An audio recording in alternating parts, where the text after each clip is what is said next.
Hello everyone, welcome हो गया हमारी चैनल पे। अच्छा ये बताएं, आप लोग कितने ज़हीन हैं?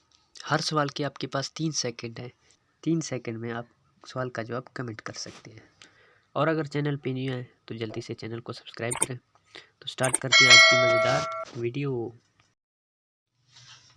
अच्छा पहला सवाल है, ऐसी क्या चीज़ है जिसे लड़कियां खाना नहीं चाहती लेकिन फिर भी खा लेती है? इसका जवाब है धोखा। अच्छा एक आदमी बारिश में बगैर छतरी के बाहर निकलता है मगर फिर भी इसके सर का एक बाल भी गीला नहीं होता। बताइए क्यों? क्योंकि वो आदमी गंजा था। ऐसी कौन सी ज़बान है जो खाने के भी काम आती है?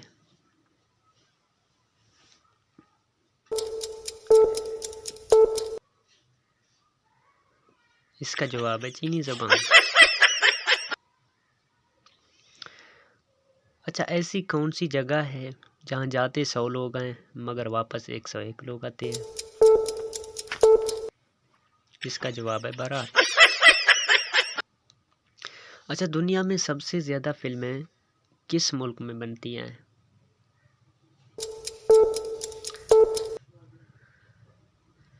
इसका जवाब है इंडिया।